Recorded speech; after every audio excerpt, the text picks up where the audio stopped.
Black school children are likely to face tougher punishments than other pupils because they're viewed as less innocent and more like adults.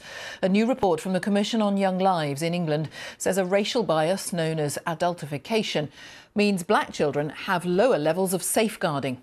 Concerns have been growing since the case emerged of child Q, a 15-year-old girl who was strip-searched at her school in London without an appropriate adult present.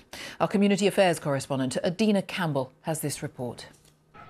Black girls and boys are treated differently. Yeah, 100%. I do think that there's a lot of problems with racism.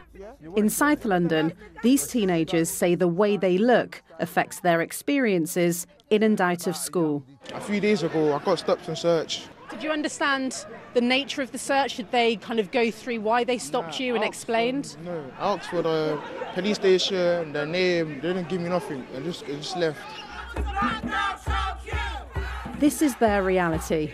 And last month, the shocking case of child Q, the 15-year-old black girl who was strip-searched at school by police, led to angry protests.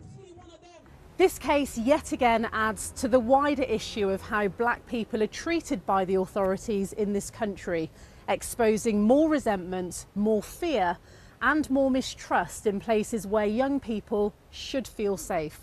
Today, a new report chaired by England's former Children's Commissioner, looking at how to improve support for vulnerable young people, has made a number of recommendations. It starts with training for teachers, I think, to have anti-racist practice and racial discrimination as part of that initial teacher training. It isn't at the moment. To have recruitment drives to get more black teachers into the classroom and in senior leadership roles and in governor roles too. At the moment, 90% of teachers are white, especially in primary school. He's actually huge. The government says the teaching workforce is becoming more diverse, and it strengthens safeguarding guidance for schools with regular training for staff. But child safeguarding leaders are becoming increasingly worried about a racial bias known as adultification, where black children, like child Q, are met with suspicion rather than care. Black girls tend to be perceived as being loud, as being aggressive and being hyper-resilient.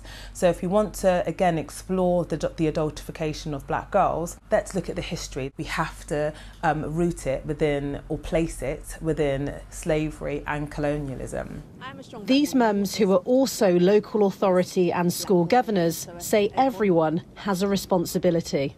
If you have an understanding of the injustices and the discrimination that is happening towards young black girls, you are more than capable to be in a position to say, hang on, I don't agree with this. Let me insert myself onto a governing board and actually use my privilege to be able to speak up on behalf of that community or on behalf of young black girls. My black skin isn't a threat.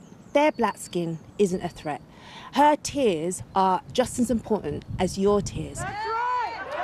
In the case of child Q, the Metropolitan Police has apologised, and the Independent Office of Police Conduct is expected to release the findings of its investigation next month. Adina Campbell, BBC News.